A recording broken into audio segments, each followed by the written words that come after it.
Fantasy football podcast called Living the Stream comes to you each week. Streaming recommendations during NFL season, it's not just tongue-in-cheek. Quarterback, defense, tight end recommendations based on opposition matchup. Here are your podcast hosts, JJ Zacharyson and Denny Carter, living the stream.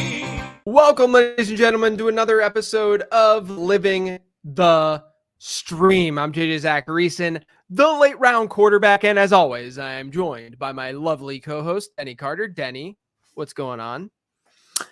Not much. I am reeling over some tough losses this past week in some of my leagues. I lost to the great Evan Silva in our Apex League. Evan started Lamar Jackson at quarterback, and I still lost to him by a bunch of points. So that was a humbling experience, I will say. Tough week for your boy.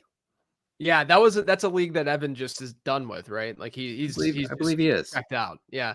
I told you, a few weeks ago in that league, I was like, I wish that I had just one or two more wins earlier in the season because my team is surging, but I need it. It looks like I looked at standings, like my team on paper, guys, it's Mahomes, who obviously has not been that great, but he's not like horrific.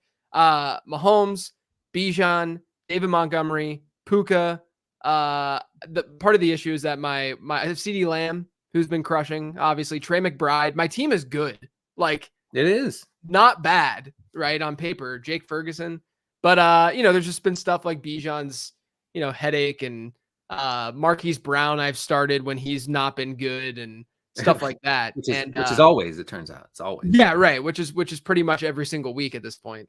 So that team's probably going to be one of I've had a decent redraft season, but I feel like I'm going to get the 7 seed, and that is a heartbreaking seed to get. I mean, you just got to get in, man. Come on, get in. Yeah, it's frustrating. Also frustrating. A lot of people have a lot of new listeners potentially this week because there's more quarterback injuries with Trevor Lawrence going down. That game last night was kind of fun. It was kind of a fun game. I loved it. I mean, besides it going till 2:00 in the morning, I loved it. Sure. There were just a lot of like at one point when Trevor Lawrence got hurt. Why did they make him walk to the locker room to get evaluated? I saw reports today that he didn't want the cart, and I kind of understand because it's a unique situation in Jacksonville where he is like the savior of the franchise, of the city, of the county itself, right? And so to see him go down in a heap like that is obviously traumatic for everybody. That crowd was making noise that I'm not used to hearing. It was, I mean, they were a special kind of devastated. So if the savior has to get on the cart to leave, he didn't want that. I don't think he wanted those optics. And so he chose to walk it off. But man, JJ, he ends up walking, I don't know, 1/3 of a mile. Yeah, right. That's what I said. That I sent a tweet out and I said that the Jags were going to make him walk a half marathon before getting evaluated for this ankle injury. It's one of the most insane things that I've ever seen. And then later in the game in overtime, when all of the East Coast dads wanted to go to bed, including myself, who, by the way, Denny, I turned 36 in February. Okay. So I'm firmly mid 30s right now. I have been so owned over the last month. I had, as we talked about, my back didn't break, but I felt like it broke. That's finally back to normal. Yeah. And then a week later, I get sick around Thanksgiving, I get conjunctivitis in both eyes. I have a cold all week. And then, oh, by the way, on Sunday, just a couple days ago, I apparently got the stomach bug that my son brought home from daycare, where I had some issues. People were like I had to send a tweet out and they're like, and I had to tell people that I wasn't going to do the data dump this week, right? On Twitter, the weekly data dump that I do. And people were like, why aren't you doing the data dump? And it's like, because I got plenty of other dumps going on that I got to deal with there. Okay? You can only fit in so many dumps into one night. And Sunday, it was just one of those like 24-hour things where when you're sick and you just say to yourself, what does it feel like to be healthy? You have no memory. You have no memory. I'm like, I don't know how people can function in this reality while I'm like I'm sitting here and I'm like, I don't remember what it's like to be able to walk normally, to just feel normal. I'm sitting there, I'm achy, I'm tired. I ended up falling asleep like during games this past, which is not a thing that And but then fortunately yesterday I woke up and I was pretty much like 80%. So I was able to do my work. But I'm telling you, man, it's been rough. And a lot of people are whenever I sent that tweet out on Sunday, a lot of people were making egg jokes, Denny. Yes, they were. That it had to do with all the eggs that I was consuming. And I'll tell you what, having the stomach bug and having people throw out eating like a dozen eggs made me almost V. I almost vomited everything just thinking about eating a dozen eggs while being sick. You almost V'd in the tea. I did. I almost V'd in the tea. Wouldn't have been good. But going back to, I just had to throw that out there that I've been owned, but I feel like I haven't been sleeping like yesterday. I didn't get a lot of sleep because East Coast dads, and my son is still kind of dealing with the bad part of a stomach bug, coming out the other end. And he's waking up like 5:30 in the morning. So I go to bed at 12:30, almost 1 o'clock last night, and then I'm up at 5:30 because he's crying because he asked his D. And so we gotta stop all that. Asked in his D, I should say. Yes. That's a better way to phrase that. I think it is. Yes. Yeah. And so I'm very tired. And so I realized, last week I had the sunglasses on because of my conjunctivitis. Today I should probably have them on again because I'm so tired and my eyes are red just from being tired. And people are going to think that I didn't fight off that conjunctivitis, but I have, I promise. Or you could catch some Z's, and just let me talk. Say, Denny, just go with it, and I'll go. You really should just go instead of me ranting about my health adventures. You put on those sunglasses and you just take a little snooze. I think people would be okay with that. It's rough, man. But going back to that game, can I tell you something that's one of my favorite things that Twitter does during, especially island games, right? That island game last night. Things are wild. Trevor Lawrence, the walking thing, and then they take 45 minutes for that one replay. In overtime. Took forever, which was just horrible. But one of my favorite things that Twitter does, Parker Washington, right? So this rookie wide receiver, he has a good game last night. He has a great touchdown. Yeah. And when that happens, if you noticed, analysts will find their Parker Washington tweets from March. Yes. Okay. And they'll say, hey, I loved Parker. He was a sleeper of mine in this class. And I'm like, that's not the brag that you think it is. No. Parker Washington literally has done nothing for 12 weeks of the season. And now you're sitting here saying, look at this guy. He was really good. I was right. Yeah, that's not the brag you think it is. No, right. This guy caught one touchdown one time, so I was right back in March. What are people doing with it? It happens every time. It does. Parker Washington has not sniffed playing time until Christian Kirk had a catastrophic core injury, apparently, that's going to require surgery. He's probably done for the year. So yeah, Parker Washington's going to get out there now. But before that, I had forgotten he was on the team. He made some noise in the preseason, whatever, when they were playing third and fourth teamers for the Jags. But geez, like you got to give it a rest sometimes with the. And I'll tell you what, with the prospect guy that I do, I now have some sort of take on everyone. Right? Yeah.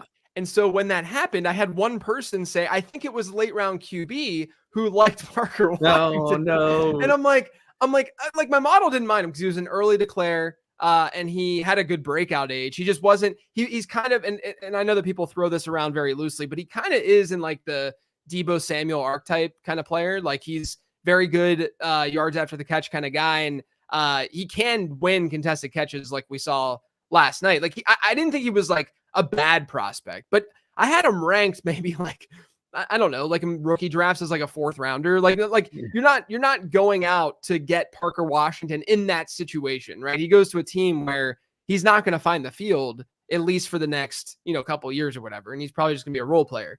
And so, because I have this prospect guide, I have takes on everyone. Now there are people who think that I'm the Parker Washington guy, that right. I'm on this Washington train. But I find it like, I'm telling you, like any rookie who does well in an island game, especially, but you will find analysts tweeting about that rookie. They're just digging up their like offhanded, like like 12:30 a.m. tweets on like March 19th, Yeah. after like 6 beers and watching some Parker Washington tape from college. I will say the most important thing about Washington is he clearly has that dog in him, and I think that's important. I do think that he has that dog in him. That was, again, like, that's kind of the mold that he is. Like, he's not going to be this like frequent perimeter receiver, which I think he played a lot in the slot last night. Yeah. Which makes sense. Like, that's the kind of guy, that's the kind of player that he's probably going to be in the NFL. Eric Belair in chat says, is it me or is Denny's hair making a comeback? I don't know, man. I don't know, Eric. I'm doing it the way I have been for the past couple months. Yeah, I don't think it looks that different. Bethany asked me earlier what kind of tea I'm drinking. The answer, quite literally, every time, everyone, is chamomile tea. I drink chamomile tea like it's my job, like all the time. I'm still drinking coffee, which is going to wreak havoc on me later. Yeah, does that not own you like later in the day if you from a caffeine? I'm not talking about from like a bathroom standpoint. I mean more from a sleep standpoint. From a sleep standpoint, yeah. I did make it weak. So I'm hoping that it has an effect, but wow, I don't know what I'm doing. Drinking at 3:30, I'm insane. I should be drinking. I should be drinking liquor over coffee at this point. What's the half-life for caffeine again? Isn't it like 12 hours or something like that? Like it stays in your body for a long time. I think so. NPR had a piece on that, and it was horrifying. Like it was like it just stays in your bloodstream. Yeah. Diego says, doesn't chamomile tea put you to sleep? The answer is for some, yes. But I find it, instead of it being a put to sleep kind of tea, I find it to be very calming and soothing, right? So it's not like it makes me drowsy. It makes me relaxed. So imagine me not relaxed. Like imagine me not drinking chamomile tea and going on the rants about my health and about Trevor Lawrence and about, people tweeting about Parker Washington. It's low TT. Yeah, it's very low TT. I mean, it's 85-year-old man tea. Like it's old man tea. There's no doubt in my mind. That's fine. I wear it. It's no big deal. All right, let's move on to what happened last week, Denny. We had some issues at quarterback because we had some injuries at quarterback. Derek Carr got hurt. He ended up scoring 8.9 points. Kenny Pickett got hurt. He ended up scoring 3.1. I had someone in my mentions be like, rest in peace, late round QBs mentions when Kenny Pickett went down. Literally, that was the only person that hit me up about the Kenny Pickett take, about him, because people weren't stupid. Like they understand that injuries happen and I can't control the injury side of things. I don't think that Pickett was he wasn't on pace to do what we thought he might do last week. No, it was not good. Yeah, he was probably going to score like 10 fantasy points, but regardless, we had the out, if you will, of him getting hurt. No one comes at me nearly as much as people think about bad takes or whatever. Oh, really? Oh, wow. That's surprising. Not, I mean, it's maybe I'm just used to it and I'm numb to it, but it's not that insane. Like I think that if you show your work, you don't get hit up relentlessly. Yes, that's right. That if you have a reason and some sort of process, people will not rag on you. They won't rag on you in the same way as if you just tweeted like Kenny Pickett's a top 5 quarterback no matter what this week.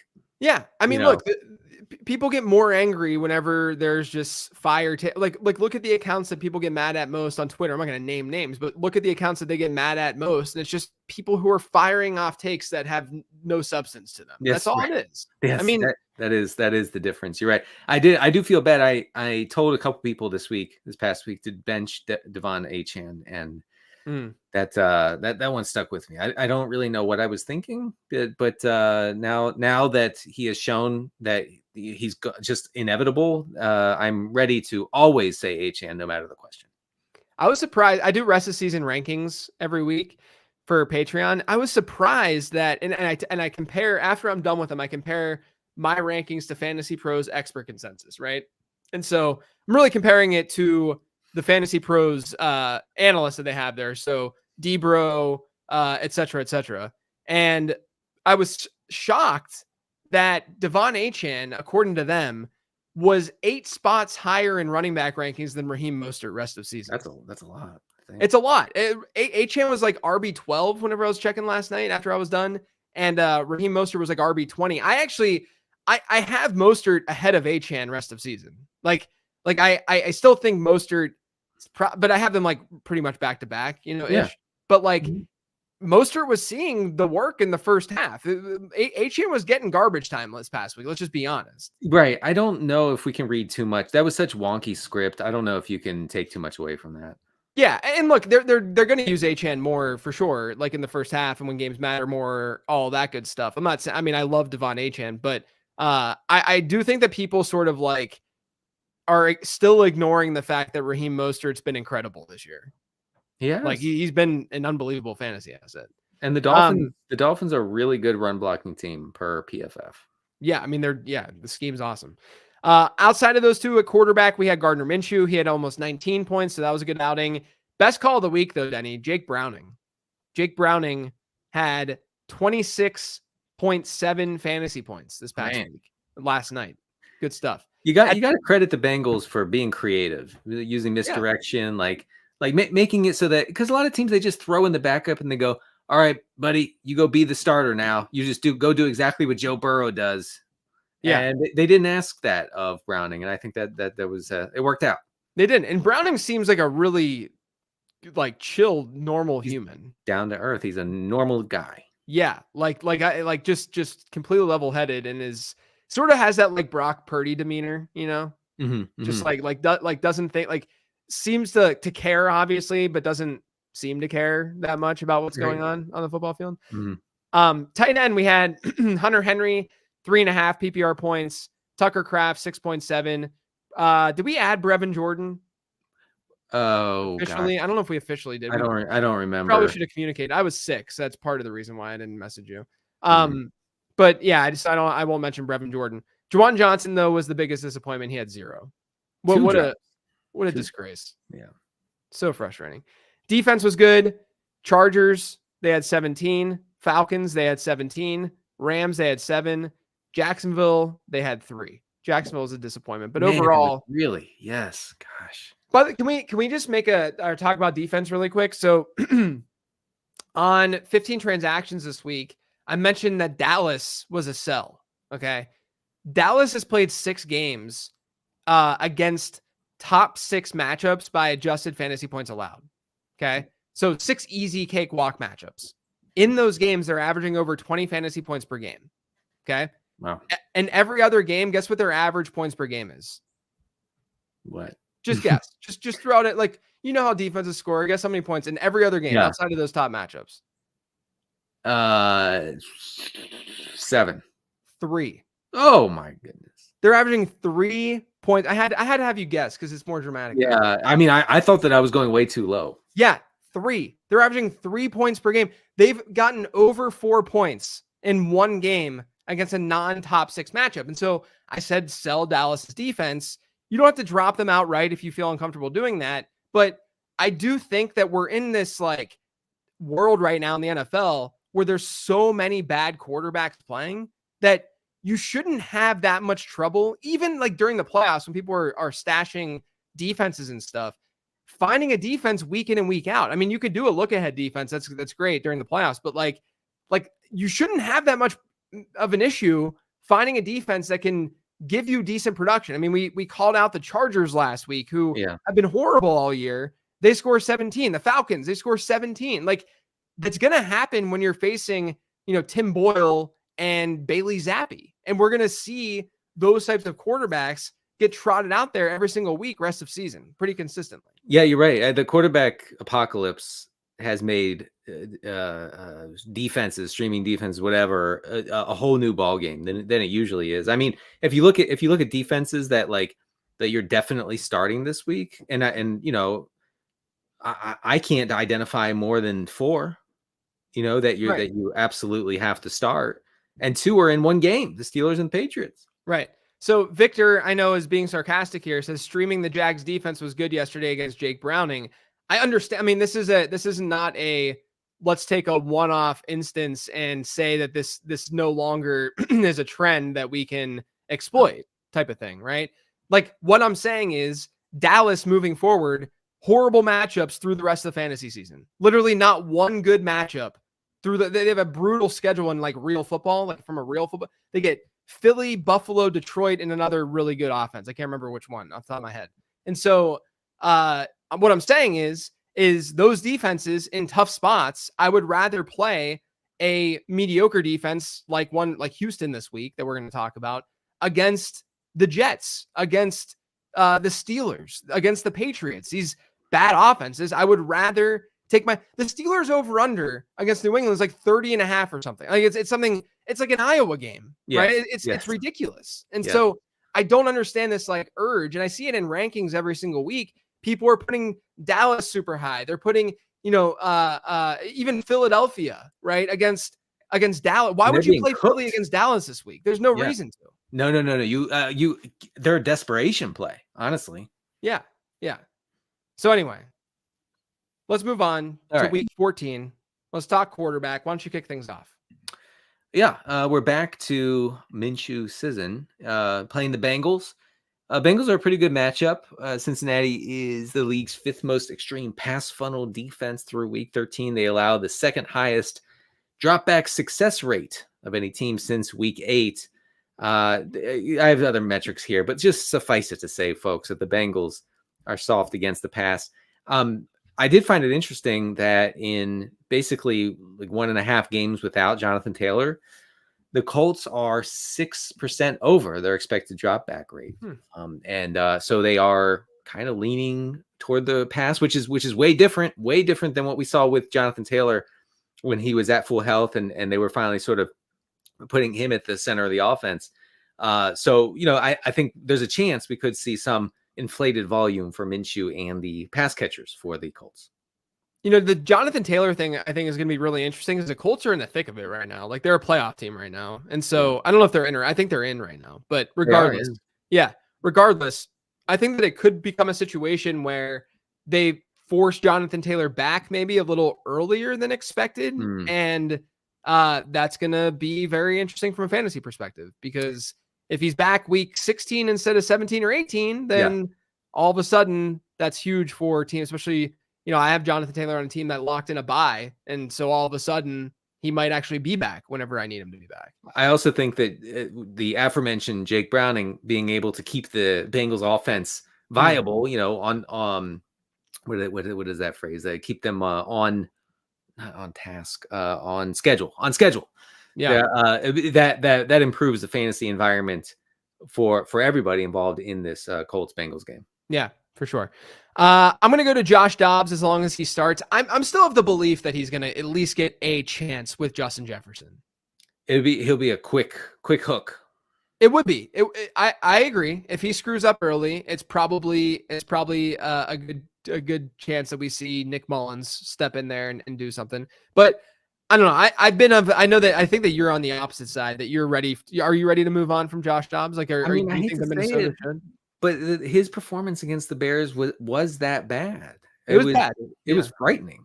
Yeah, he lost that game for them for sure. But I don't know. To me, I'm looking at Nick Mullins. I'm like, is he good? Probably not. No.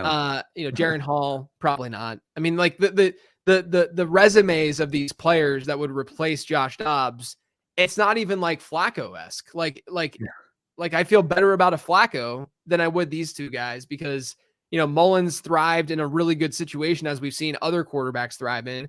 And then Jaron Hall's like a 5th round rookie. I mean, it's tough to really back that. I mean, I know it's really the tiniest sample size ever, but Jaron Hall was kind of okay before he suffered that concussion in the first half. Yeah, but then Josh Dobbs came in and was amazing. I know. So maybe it was a matchup thing. I don't know. My thing is, I think that Josh Dobbs sticks around, gets to start this week. He does get Las Vegas.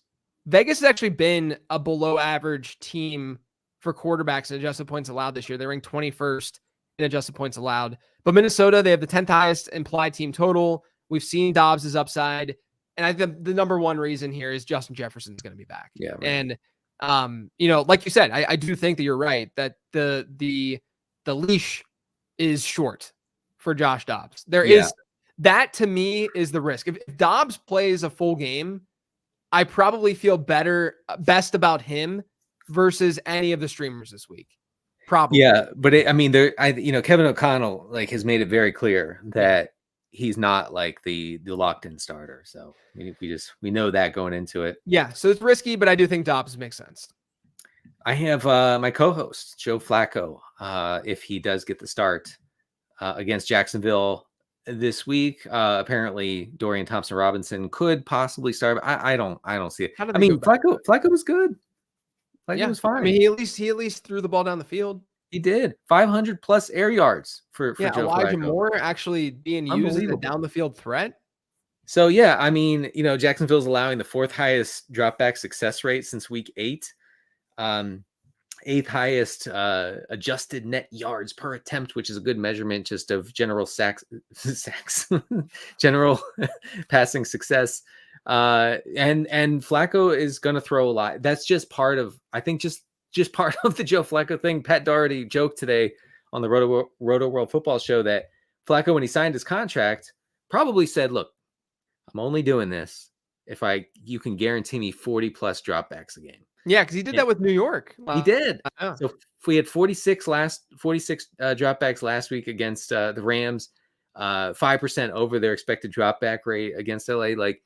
So we're gonna see some volume, and we saw last night against the Bengals that the Jaguars secondary is pretty soft. Yeah, I think he's an interesting play this week for sure. And then we can also go back to Jake Browning, who gets Indianapolis. You mentioned this matchup, but I'm going to look at the other side. Like I said, one of the best calls of the year last week for us, I think, with Jake Browning. But Browning can at least beat bad defenses. I think we saw last week, right? We see him do well against Jacksonville.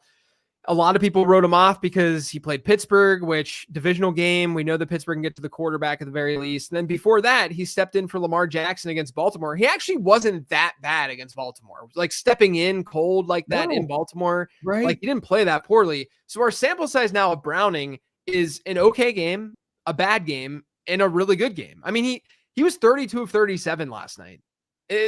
Completion percentage has its flaws. Don't get me wrong, but like that's wild. That is a wild completion rate.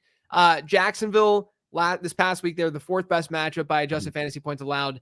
Indy this week is the 11th best matchup. So it's a little bit of a downgrade, but he's got the weapons around him. He's flashed some upside with rushing. He had 40 yards against Baltimore. He had 22 against Jacksonville. So I think that there's some intrigue here with Browning. I think that he's a decent streamer. You want to hear a funny stat, JJ? Yeah. Jake Browning leads all passers in week 13 and completion rate over expected. He was 20% over his expected completion rate. That's wild. That's crazy.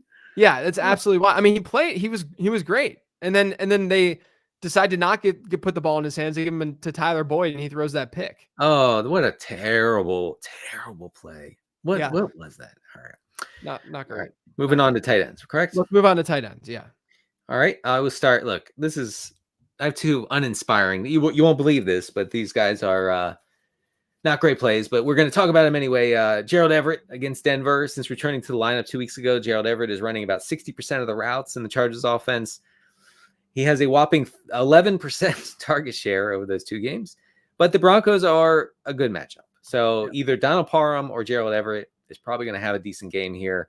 Broncos are allowing the 3rd most tight end receptions and the 2nd most tight end receiving yards this season. I'm going to go to Isaiah Likely, who's somehow still only rostered in 36% of Yahoo leagues. So we got to bring up Likely. Like what are people doing? What are they doing? Is it the buy? You think that they just dropped him? I guess. Yeah. Yeah. But in his 2 games without Mark Andrews, if you count the one where Andrews got hurt, 90% route participation and 77% route participation, which is for those of you who aren't looking at route participation numbers, those are very, very good numbers at tight end. So he's not quite Mark. I mean, Andrews will be in elite tight ends will be in like the high 80s or whatever. So maybe he's not quite there, but I mean, for all intents and purposes, he's basically running Mark Andrews routes. We will note that no one listening to this show has Isaiah Likely available in their league. Sure. Yes. Not in your league. Isaiah Likely went 7 picks before Mark Andrews on average. That's right. Yeah. He went the late first. Yeah. He saw 20% target share the last time that we saw Baltimore, and then the Rams. Denny, the Rams are the 3rd best tight end matchup in adjusted points allowed. So Isaiah Likely to me is a smash. He's a tight end 1 this week, I think. Someone mentioned Kraft. Is it Tucker Kraft from the Packers here? Yeah, the rookie. Yeah, is he among our streamers? I don't think he is. Would you start him over the streamers? I don't know why he's not. Well, I can add him. We'll add him. We'll add him right now as this is how professional we are. Yeah, well, this is how you do it. Yeah. So I mean, yeah, Kraft is legit. By the way, Kraft came real close to a walk-in touchdown against the Chiefs. I don't know if you remember that play where he was blocking. He came off the block, and it was like nothing but green space in front of him on Sunday night.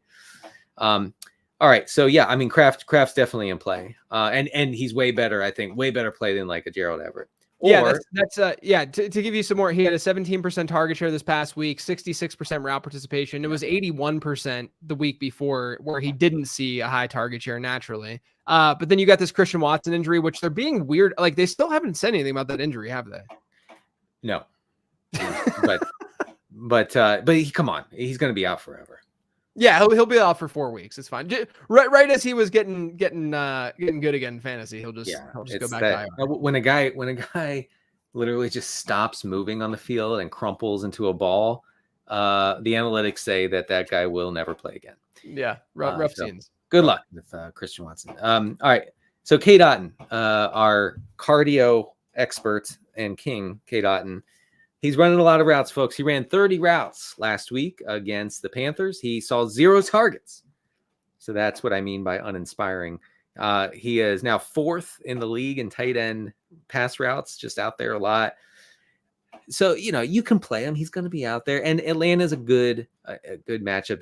They've given up 21 tight end catches over the past 2 weeks. They're allowing the 3rd most tight end receptions on the season. And I have this little nugget for the folks. The Bucs have the 4th highest pass rate over expected in the red zone. So they're establishing it inside the 20. Hopefully, K. Otten comes up with a touchdown because besides that, you're not getting much. Yeah, if you look at Carolina versus Atlanta, Carolina 29th in adjusted target share allowed to tight ends. Atlanta 1st. Carolina 30. Obviously, this correlates to adjusted fantasy points allowed. Carolina is the 2nd worst matchup for tight ends. Atlanta's the 5th best. So I do think that, Otten in better spots is more of a fine enough streamer. I don't think we even talked about him last week because of that. Because bad spots for Otten, I'm just not that interested in him. Right. He does. He has done well in good matchups. You said the Falcons were right now are 1st in adjusted target share allowed to tight ends. Good to know. All right. So I do think it's an interesting matchup for him. Last tight end, Chigakonkwo. He's facing Miami. It's the 12th best matchup by adjusted points allowed. Likely a pass-heavy script for Tennessee. 18% target share in back-to-back games. He still doesn't have a double-digit PPR point game this year, but over his last 2, 8.5 and 9.4 points, I think you could do worse than Chig. I really do. You could definitely do worse. And then I have defense. Oh, defense. Yes. I'll kick things off because I have 3. Okay, go ahead. I'll start with the worst one. Okay. And that's probably Detroit. Detroit's probably the worst one against Chicago. But look, Justin Fields still takes sacks, man. He took 3 the last time that we saw the Bears. He was sacked twice against Detroit in week 11. Detroit's 10th in pressure rate. Chicago's 3rd worst in pressure rate allowed this year. I do think, though, like we talked about earlier, first off, I'm going to throw out there, I said this on my podcast last week, and I mentioned it again in 15 transactions. I think Justin Fields might be a league-winning fantasy quarterback this year. Okay. Week 16 and 17, I think it's Atlanta and Arizona. And over his 2 games since his injury, he's run the ball 30 times in those 2 games. And if you look at quarterbacks who have thrown the ball more than 15 times in a game, so that's just a baseline to like get garbage, like Taysom Hill's out of the sample, 15 plus times a game and 10 plus rush attempts per game since 2011, they average over 23 fantasy points per game on average. So the last time we saw Justin Fields, it was more of an outlier than anything else. If he continues to see 10 plus rush attempts per game, he's going to destroy fantasy. Like against Arizona and Atlanta in week 16 and 17, like that's it. Like Justin Fields is going to do it for people. Give him double-digit design rushes, and it is Jover. Yeah. All right, so that's Detroit. You have one? Yeah, the Vikings. By the way, ESPN has a really interesting piece from I think last week on this insane Vikings defensive scheme that no one has seen in the NFL before. It's really, as a person who's never watched a game, it was very intriguing to me. So check that out. But yeah, I mean, they're playing the Raiders. They are a 4.5 point favorite as of this recording. And Aiden O'Connell is quite inaccurate, folks. We have, where's my stat? Oh, there we go. O'Connell has the 5th worst completion rate over expected. Over the past month, he's on par with Tim Boyle, who was, of course, released from the Jets 2 days after he started for the Jets, which is an amazing thing. And so I think if the Raiders get pushed into pass first script with this facing this very complex Minnesota defense, it could be bad for AOC. The easiest defense this week is Houston. They get the Jets. Denny, over the last 6 games for the Jets, here's where the defenses that have faced them have ranked in weekly scoring. You ready for this? Mm-hmm. Defense 4-1-6-2-1-1. Jeez. Just play a defense against the Jets. That's right. That's what it comes down to. I had the Saints, correct? I just want to make sure. Yeah. Yes. Yeah. Saints against Panthers. I mean, yeah, it actually does come down to just play your defenses against the Panthers. The Saints for a while were not getting a lot of pressure on the quarterback. That's sort of turned around a little bit of late. Whoever plays the Panthers just has such a high floor because the Panthers just don't do anything. Also, I do think that the Saints defense is in position to sort of snuff out the run, which is what Carolina is trying to do, at least tried to do last week against the Bucs. That would force the ball back to Bryce Young. And good luck, Bryce Young, against the Saints defense, or really any defense. Last defense is Green Bay against the Giants. The Giants, over their last 4 games with Tommy DeVito as quarterback, they've allowed 8, 5, 9, and 6 sacks. So I believe that we have a sack-based floor. Green Bay's a 6.5-point favorite. You can look at them. And they also, I think, at Tampa Bay next week. So they could maybe be a play next week. But I wouldn't necessarily force it because I don't think that you probably have to for the reasons that we talked about earlier. So to recap, we have Minnesota, Green Bay, New Orleans, Detroit, and Houston. Jake Okonkwo, Kate Otten, Gerald Everett, Isaiah Likely, Joe Flacco, Jake Browning, Gardner Minshew, and Josh Dobbs. I have to cough. Are you ready for this? I do. I want to address something. I have several folks saying that Tim Boyle was released by the Jets today. I just said that. I just said that Tim Boyle was released by the Jets. Yeah, Tim Boyle's not a Jet. What? How big of a disaster is that? Like, would you say that the Jets are? I don't want to say down bad worse because Carolina is such just awful right now, just a D-fire. But do you think that they're more poorly run than Carolina? I can't say that because the Jets actually do have a lot of talent on their roster. Yeah. Like with that defense, they should be able to make the playoffs with like a workable offense, not even a remotely good offense, just a functioning offense. So but the Panthers have nothing. They have nothing, and they have no prospects for years. Maybe it's that the Jets are worse when it comes to being reactionary, right? But the Panthers are just more inept in general. Both teams want it too much, but the Jets want it way too much. You got to just let it happen. You got to like have a long-term plan. The Jets never have a long-term plan, right? They just always need to win now.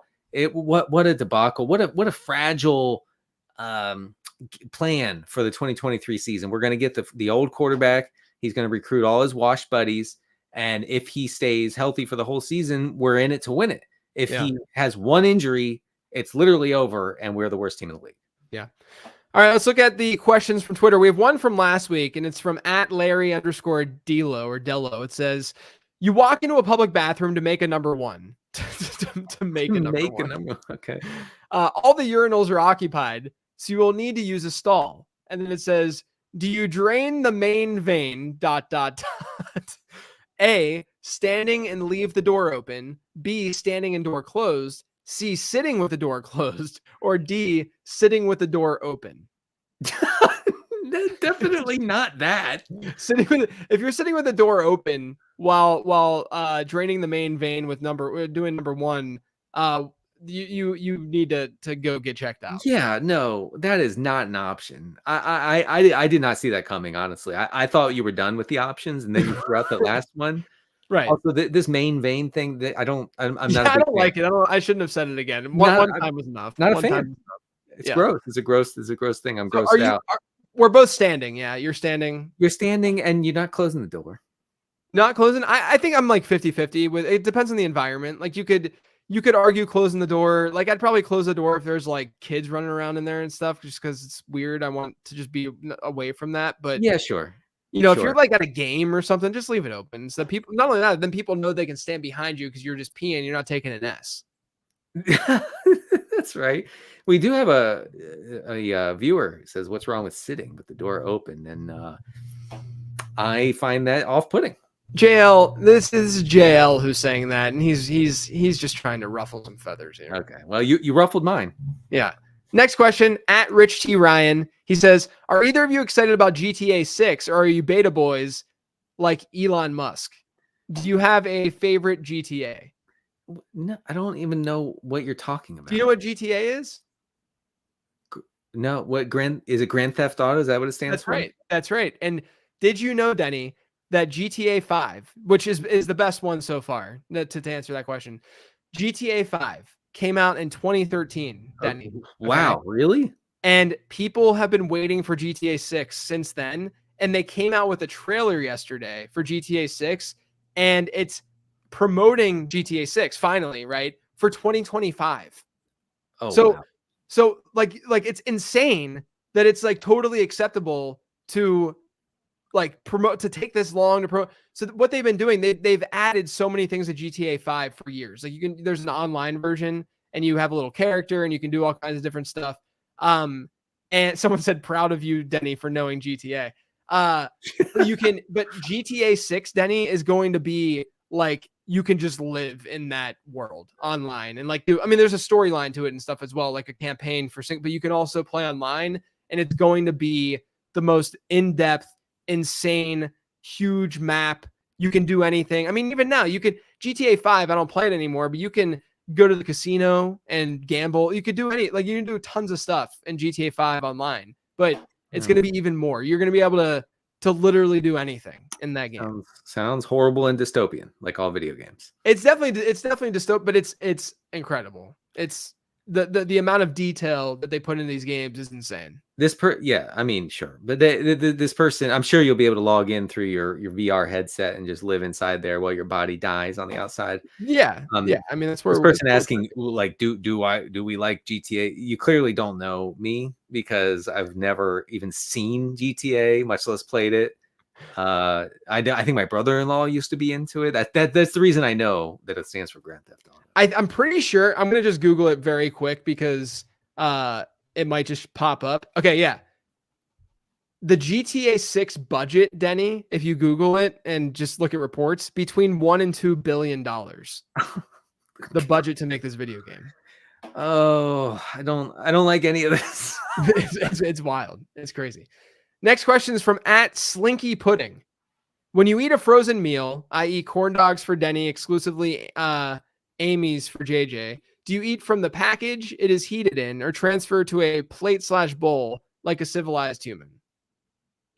What is it? I was distracted by a comment. What is this now? If you're microwaving something, do you just microwave straight from the container it's from, or do you put it in on a plate first? Oh, well, my overriding goal in the kitchen is to avoid dirtying dishes at any cost. Yeah, that's good. That's a good rule. So that's my guiding light in the kitchen. So if I don't have to put it on a plate or a bowl, then I'm not. I'm just putting it in the microwave and I'm warming it up. How many? But here's do you eat? I'm not trying to sound like a third rack dishwasher or anything here. But how often are you eating like microwave meals? Probably a couple times a week, because we make a lot of dinner so that we'll have leftovers. Oh, no, okay. So I don't mean I mean like frozen. Oh, I heat stuff up in the microwave every day. Yeah. Oh, but like a frozen dinner. Never. I've never. I don't know the last time I did that. I haven't done it in a really long time either. This is we're very fortunate that we don't have to do that, because it's a cheaper way of doing things. But right. I haven't done it in a really long time. Paul Smith says I snack over the kitchen sink, and he's right. I do like just lean over the sink and stuff my mouth full of food and then leave, because again, the goal entering the kitchen is not to dirty one single dish if I can help it. Yeah, no, I agree with you. I agree. Next question is from at Tiniest Banana. How did parents know what was the best toy of the year back before the internet? Yeah, right. How do parents research? You know what their research was? They would say, "Hey kid, what do you want? What do you want for Christmas? What do you tell Santa what you want?" And it'd be like, "I want one GI Joe." I'd be like, "Okay, I'll go." Like then you just check that off in your head. Okay, I'll go get a GI Joe. Yeah. You didn't have to grind over mommy blogs for 18 hours to understand exactly what to get your kid. Yeah, we just overthink everything. The internet is just so awful. Yeah. Well, here's the you know what movie Avery and I watched recently is and she'd never seen is Jingle All the Way. Remember Jingle All the Way? The Arnold Schwarzenegger movie, Christmas movie. Oh my gosh, yeah. Remember that? Yeah. And so there was the Turbo Man, the toy, and this was set in the 90s. This was like 30 years ago. This movie, 35 years ago, this movie was made, which makes me feel insanely old. But it was made like 30 years ago, I think. And in that movie, it would give you a good idea of how parents knew. It's literally word of mouth. Like that's it. It was, yes. Remember Furbies? Remember Furbies? Tickle Me Elmo. Remember that stuff? Like yes, and you didn't have to look up anything. It was just there in front of your face. But this is back when people used to talk to each other. Yeah, right. I still like the nice part now is that there's such a long tail that there like aren't any like super high in demand toys. It feels like, it seems like to the point of where it was back then, because people are just finding everything at this point, whereas before we only had so many options to choose from. Our parents did and stuff. And us as kids, like we only had so many options to really say, oh, I want this. I want this. Now there's just 1,000 different toys that kids can like. Avery will go on Amazon and just be like, this is what I want for Christmas. And then it's like, okay, well then we'll work towards that, Yeah. I mean, for me, the fewer options are always better. That's just my take on everything. You go to the grocery store, there should be one kind of hot sauce, not 25. Yeah. The paradox of choice. We talked about that on the show before. I think. I just, so with Christmas gifts, kids would be much happier if they had 3 choices at Christmas gifts, not infinite. Next question at Rennie Bear. Do either of you have any interest in the IDP side of fantasy football? Not even necessarily in the content creation side, just playing it. If not, why not? No, I don't. First of all, it's such a niche thing. You have no idea how few people play IDP. And so from a business standpoint, it doesn't make sense to like sink a lot of time and effort into that. Another thing is that it just doesn't interest me. Defense doesn't interest me at all. Here's the thing though, like you can say, like this person says, like, not necessarily from a content creation standpoint, you can say that, but I'm not wired to really think like if I'm going to play IDP and like get really hardcore into IDP, I can't just get hardcore into IDP and not take that to then the next level. Yes. And not analyze it and not data, like analyze data and gather data and do all. That's a lot of freaking work to do that. And I just don't want to do that. I know myself well enough to not get into that and not get into that side of things. It does seem, if there was like a law that like outlawed offensive fantasy football, then I would get an IDP because I would want some way to like analyze a game and like try to guess who will benefit from what scenarios, Yeah. So I get that, but the offensive side of the ball is sufficient for me at the moment. Yeah. Ren is actually in chat right now who asked this question. He said, oh, so you're just in it for the money. Yes. Clearly. I mean, to be honest, people ask questions all the time to me. They're like, why don't you have more Superflex content like in season? Or why aren't you doing dynasty content in season? I'm like, I'm only one person. I can't do all of that in season. I'm already maxed out with redraft and season long and all that kind of stuff. But you also have to just understand what like you have to allocate your time appropriately based on the audience and based on what people are. If Superflex were the norm across all platforms, that's all I would talk about. But it's not. That's right. Listen, I have talked with enough casual fantasy football players at parties and gatherings and things that I know for a fact that no one knows what Superflex means. No one knows IDP. Like that's just a fact. Like if you're playing that stuff, you're into it. Like you're deep. You're the top 0.001%. Yeah. Next question, at 2 high safeties. Who's better between you two at wrapping gifts? I'm assuming Denny because I'm terrible. Oh, I was gonna say it has to be you. No, I am so bad at wrapping gifts. Like so horrifically bad that if I posted a wrapped gift of mine on Twitter, I'd have to delete my account because of embarrassment.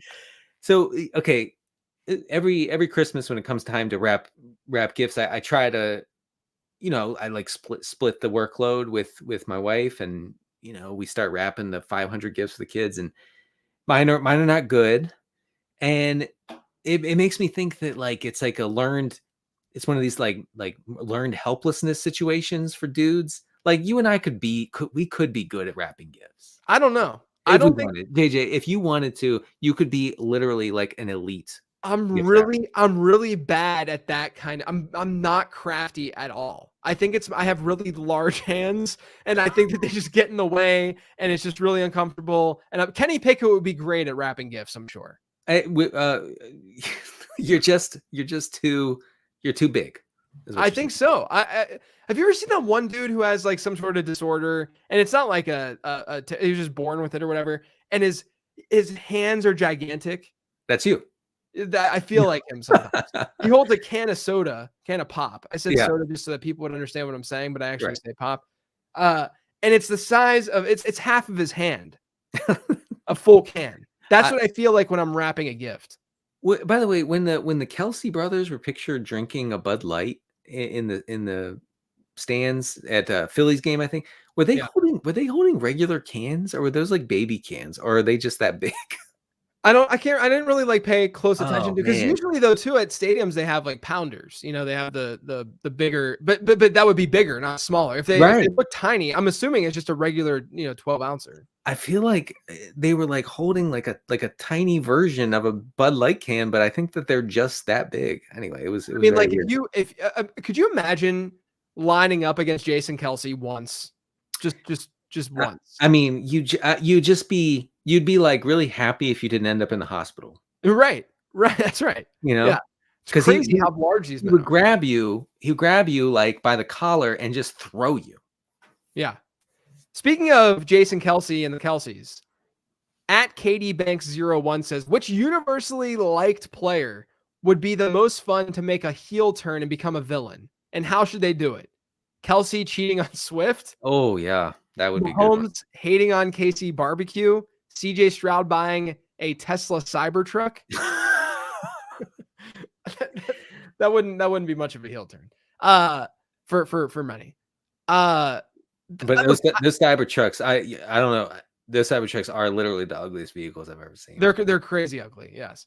I don't like thinking about this, because I always get really sad when anyone ends up being a worse human than I thought that they were, like expected them to be, or what have you. Like, like the Von Miller stuff that happened, or did you hear about the Ryan Shazier thing? I did. Like that stuff, it just makes me sick to my stomach. Like it just makes me, I just hate it so much. And so I don't want any of these guys to be like, I don't want Travis Kelsey to cheat on Taylor Swift. That would be, no, I don't want that, but that would be a gigantic heel turn.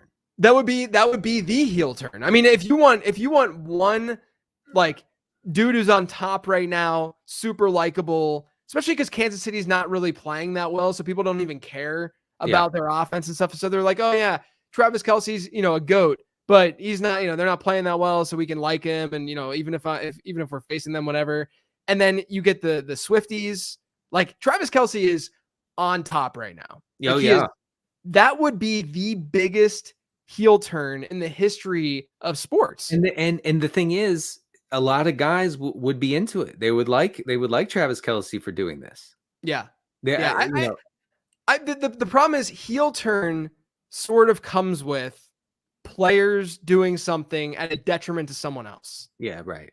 And that's what I don't like. Like Travis Kelsey, that then hurts Taylor Swift, or CJ Stroud buying a Tesla Cybertruck, I guess would be pretty irrelevant. But like, Mahomes hating on KC barbecue. That's kind of funny. That's like that. Something like that's fine. It's not a big deal if that were to happen. No. And honestly, these guys, especially the superstars, have such closely managed, PR situations. So it's closely managed public relations stuff, public images. That's the word I'm looking for. That you don't actually know anything about them.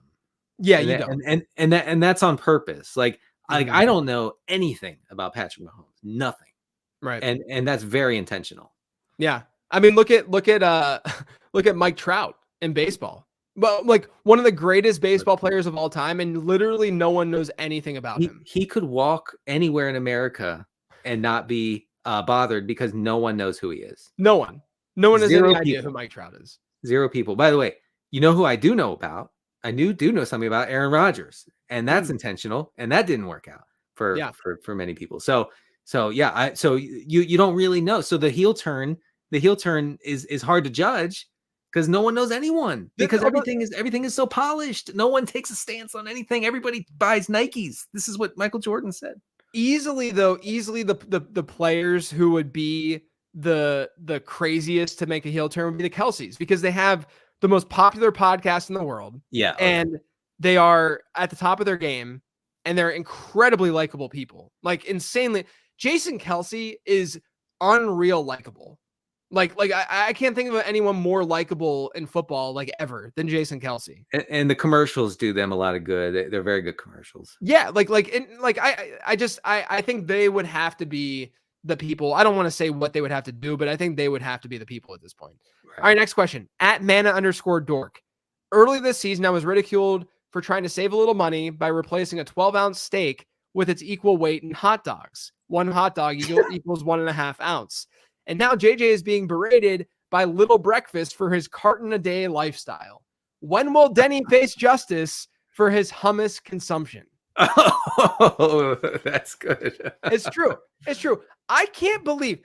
By the way, we got to get back to the egg thing really quick. Like, we can't talk this whole show without going back to the egg debate. We must address the egg thing. Spilled over into many parts of fantasy Twitter and Reddit and other things last week. Yes. It's all anyone talked about. Yeah, that's because you guys are insane. Okay. I am sitting on here, okay, and I'm saying I could eat 5-6 eggs in a sitting, right? And literally everyone in chat, you, Denny, you're all thinking that I'm a insane human being for being able to do that, when 1 egg or 3 eggs is less than 200 calories that you're consuming. For the record, I even mentioned last week that I don't eat all of those eggs because I do start to get the ick, right? Like I don't want to consume that many because it starts to make me feel a little ill, right? I get a little bit sick. But to say that you can't eat 5 or 6 eggs, I would say you need to go see a doctor, because that is not a lot to consume at all. That is not a lot of food. Okay, so actually the other day I made 3 eggs for myself. Okay. And I have to concede that it wasn't a lot.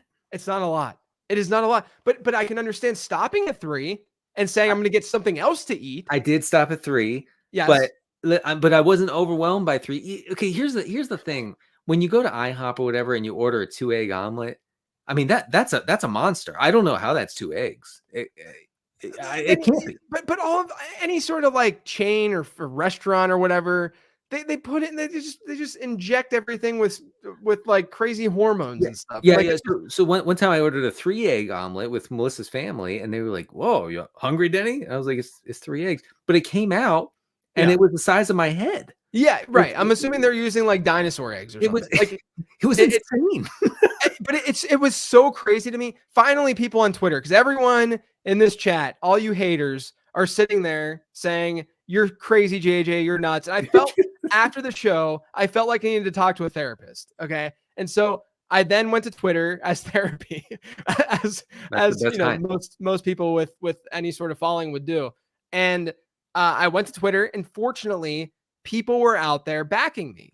People were out there saying that doing more than 3 eggs is totally rational and normal. Now, I will say, the people who are eating 6 or 7 eggs a day that commented, that like people said, I eat half a dozen for breakfast every day. Now they're probably like bodybuilders and they like to weightlift a lot and stuff like that. That's a lot to me. Like that would be overwhelming. When I eat an egg-based dish, I do it like once every 2 weeks. Like where I'm just like, oh, I don't have any food right now. We haven't gone to the grocery store.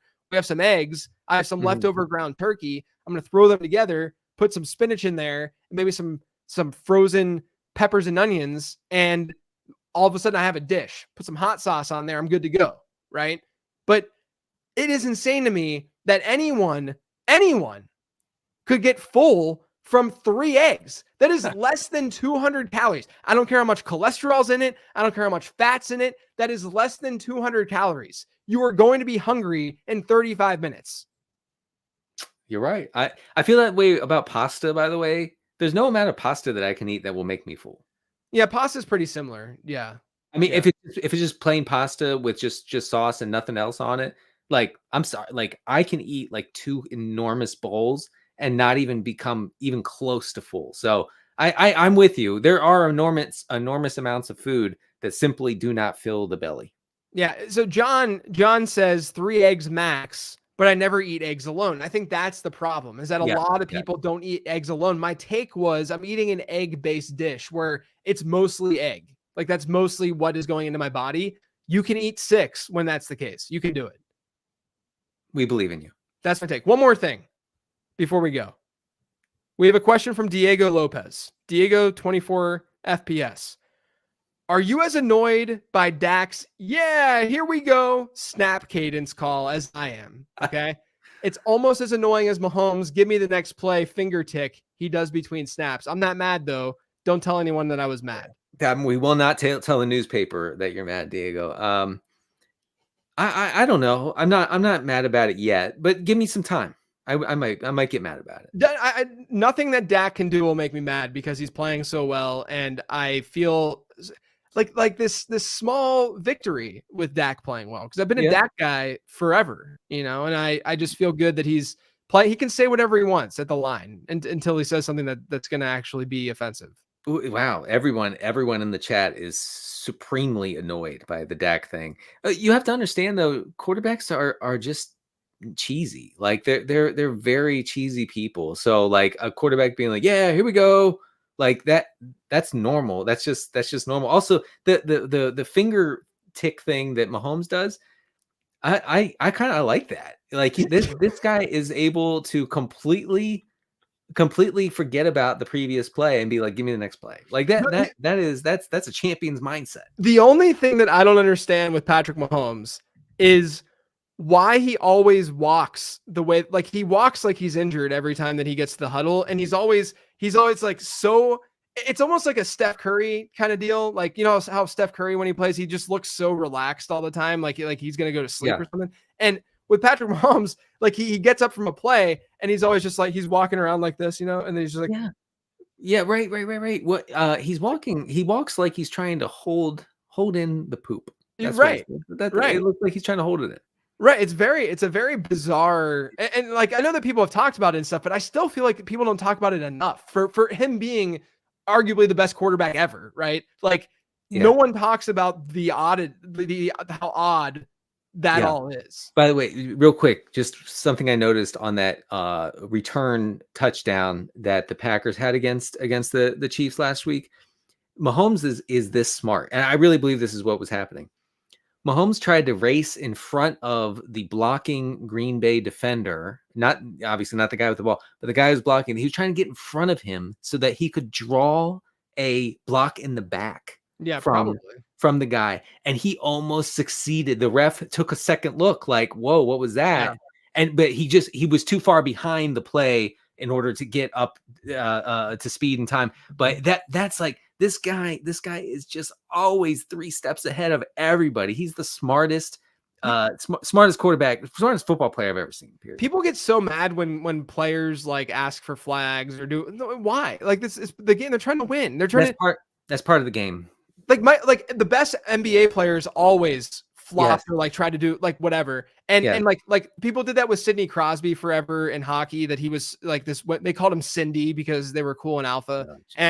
And so like this is what good players do. They're trying to win, and they're doing whatever the refs are part of the game, and that's what they got to do. Makes sense. I mean, if you're not trying that stuff, then you're not actually trying to win.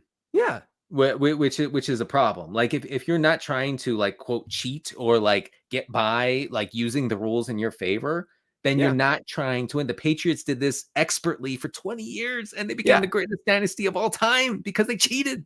Did you see the CMC flop this past week where the ref saw it and just laughed at him? But that's what you got to do. You got to do it. I'm cool with it. I'm totally cool with it. Unfortunately, I don't like it. Don't get me wrong. I do not like it. But that's simply what is required. Exactly. I'm not saying that like I like those players more because they're doing it. I'm just saying that's part of the game. So don't complain about it. Yeah. Anyway, all right, Denny, where can everyone find you? At CDCarter13 on the X, and I'm posting more and more on Threads. You should jump in, JJ. Yeah, we'll see. I'm on Twitter at LateRoundQB. All my work over on LateRound.com. Denny, let's go make like maybe a dozen eggs and we can split it in half. I will be right there. Thanks for listening, everyone. We'll catch you next week. Thank you for listening to Living the Stream. We hope you enjoyed the internet podcast. Don't forget to subscribe on iTunes now. It won't take long, it's fast. For more fantasy football info, check out LateRound.com and NBC Sports Edge. Hope you come back soon as we share about the teams